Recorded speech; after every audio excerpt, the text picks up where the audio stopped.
తిరుపతిలో జరిగిన ఈ ఘటన నిజంగా చాలా దురదృష్టకరం, చాలా బాధాకరం. ఇలాంటి సంఘటనలు ఇంతకుముందు ఎప్పుడూ జరగలేదు. ఇక మీదట కూడా జరగకుండా ప్రభుత్వం అన్ని చర్యలు తీసుకుంటుంది. అలానే ఈరోజు గాయపడ్డ, మరణించిన వాళ్ళ కుటుంబాలకి అన్ని విధాలుగా ప్రభుత్వం అండగా ఉంటుంది. వాళ్ళకి అన్ని విధాలుగా సహాయపడుతుంది. ఇంతటి బాధలో ప్రజలు ఉంటే కనీసం విచారం వ్యక్తం చేయకుండా, కనీసం జాలి, దయ, కరుణ ఏవీ లేకుండా ఈ రోజా అలానే వైఎస్ఆర్సీపీ పార్టీకి చెందిన నాయకులు వచ్చి ప్రెస్ మీట్లు పెట్టి ఎంత దారుణంగా మాట్లాడుతున్నారంటే, వీళ్ళకి శవాలు ఎక్కడ కనిపిస్తే, ఎప్పుడు కనిపిస్తే అప్పుడు శవరాజకీయాలు చేసేయాలి, శవాల మీద పేలాలు ఏరుకోవాలి. అసలు అదేంటో ఈ సైకో ఆనందం ఏంటో వీళ్ళకి. శవాలు మరణించారు అంటే చాలు అసలు ఆనందంతో తాండవిచ్చేసి ప్రెస్ మీట్లు పెట్టేసి అసలు వికృత చేష్టలు చేస్తూ ఉంటారు. అసలు ఈరోజు రోజా ప్రెస్ మీట్ పెట్టి మాట్లాడుతుంటే నిజంగా మనుషులు ఇలా కూడా ఉంటారా? కనీసం మానవత్వం అనేదే లేదా? వీళ్ళకి తెలీదా అనిపిస్తుంది. ఏమ్మా రోజా, మర్చిపోయావా? ఇదే నువ్వు గత 5 సంవత్సరాల్లో వైఎస్ఆర్సీపీ పార్టీ అధికారంలో ఉన్నప్పుడు, నువ్వు ఎమ్మెల్యేగా, మినిస్టర్గా ఉన్నప్పుడు వైకుంఠ ఏకాదశికి నువ్వెన్ని రోజులు ముందే కొండ మీదకెళ్ళి ఎన్ని వందల మందిని, 200 మందిని తీసి వాళ్ళకి దర్శనాలు అక్రమంగా చేపిస్తూ వాళ్ళ దగ్గర లక్షలకి లక్షలు దండుకున్నావా? మర్చిపోయావా? చెప్పు, గుర్తు చేస్తాం. కూపిల్ లాగమంటావా? నీకంటే బ్రహ్మాండంగా లాగి నీ ముందు పెడతాం, నీ నోరు మూపిస్తాం. కానీ ఇది సమయం, సందర్భం కాదు. ప్రతిదానికి ఒక టైం అనేది ఉంటుంది. మీకు ఆ విచక్షణ అనేదే లేదు కాబట్టే జనాలు చీకొట్టి మిమ్మల్ని ఒక మూల కూర్చోపెట్టి 11 సీట్లు కట్టబెట్టారు. అయినా కూడా కొంచెమైనా బుద్ధి తెచ్చుకోకుండా ఇప్పటికీ ఏది పడితే అది మాట్లాడతామంటే ప్రజలు మిమ్మల్ని కనీసం రోడ్లలో తిరిగి వాళ్ళతో మాట్లాడే పరిస్థితి కూడా మీకు ఉండదు. గుర్తుపెట్టుకోండి. ఏం మాట్లాడుతున్నావు రోజా నువ్వు? ఏ రైలు తగలబెట్టే బ్యాచ్ అనుకున్నావా?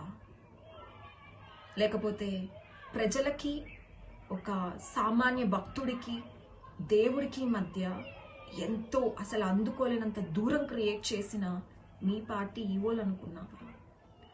5,000, 10,000, 25,000, 50,000 టికెట్లు పెట్టేసి సామాన్యుడికి దైవ దర్శనాన్ని దూరం చేసిన బ్యాచ్ అనుకున్నావా? లేకపోతే బాబాయ్ని సైలెంట్గా గొడ్డలతో లేపేసి మాకేం సంబంధం లేదు, ఇదంతా పక్క పార్టీ వాళ్ళు చేశారని పక్క పార్టీ వాళ్ళ మీద తోసి బ్యాచ్ అనుకున్నావా? అంతెందుకు, నిన్నటికి మొన్న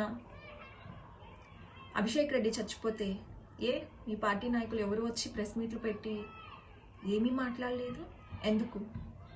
మీ పార్టీకి సంబంధించిన విశేషాలనా?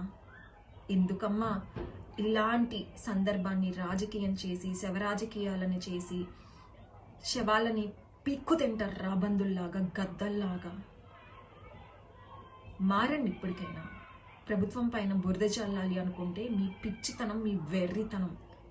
ఇప్పుడున్న టీటీడీ చైర్మన్ గారు మీలాగా డబ్బుల్ని పోగేసుకోవడానికో, డబ్బుల్ని వెనకేసుకోవడానికో వచ్చిన మనిషి కాదు. అపారమైన భక్తి, వినయంతో కూడిన ఒక వ్యక్తి, విలువలతో ఉన్న వ్యక్తి. కాబట్టే ఆయన తాగే వాటర్ బాటిల్ దగ్గర నుంచి, ఆయన కారుకి వాడే పెట్రోల్ దగ్గర నుంచి ఆయన సొంత డబ్బు ఖర్చు పెట్టుకుంటున్నాడు. ఎప్పుడు వీలైతే అప్పుడు, ఎన్నిసార్లు వీలైతే అన్నిసార్లు భక్తులతో కూర్చుని వాళ్ళతో చర్చించి అక్కడ వాళ్ళు పడుతున్న ఇబ్బందులని ఎలా జరుగుతున్నాయో తెలుసుకొని వాటిని వెరిఫై చేసి, క్లియర్ చేసి, భక్తులకి అన్ని విధాలుగా, అన్ని రకాలుగా సహాయపడుతూ ఒక దర్శనానికి వచ్చిన భక్తుడికి మంచి అనుభూతిని ఇవ్వాలని, దేవుడికి భక్తుడికి మధ్య ఎటువంటి దూరం ఉండకూడదు అని చెప్పి చాలా అద్భుతంగా పరిపాలిస్తున్నాడు. మీ పార్టీ అధికారంలో ఉన్నప్పుడు గంజాయిలు దొరికాయి టీటీడీలో. ఎక్కడ చూసామా? ఎప్పుడైనా విన్నామా?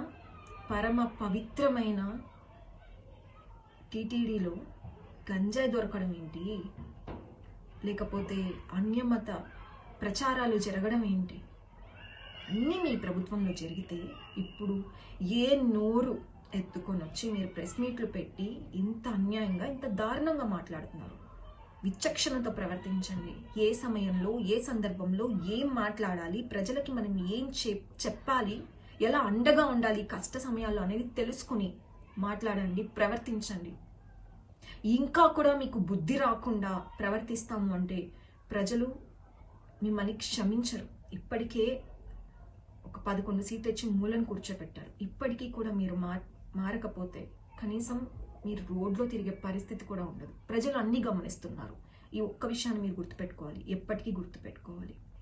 అలానే రాష్ట్రంలో ఉన్న ప్రతి ఒక్క మనిషికి, ప్రజలందరికీ నేను చెప్తున్నది ఏంటంటే, మనమందరము కూడా మన రాష్ట్రంలో కాలకేయులు, రాబందులు, గద్దలు ఉన్న మనుషుల చుట్టూ బ్రతుకుతున్నాం. మనం చాలా అప్రమత్తంగా ఉండాలి. వీళ్ళే కుట్రలు పన్నొచ్చు, వీళ్ళే మనల్ని వీళ్ళే అన్నీ చేసేసి ఇబ్బందులు పెట్టి వికృత ఆనందంతో, సైకో ఆనందంతో ఉత్సవాలు చేసుకుంటారు. ఇలాంటి నీచమైన, నికృష్టమైన మనుషుల మధ్య మనం ఉన్నాం. సో మనమే చాలా అప్రమత్తంగా ఉండాలి. దయచేసి ఎవరి సేఫ్టీ వాళ్ళది. ప్రభుత్వం కూడా అన్ని రకాలుగా సహకరిస్తుంది. మీరందరూ కూడా అప్రమత్తంగా ఉండాలని చెప్పి మరొకసారి చెప్తున్నాను.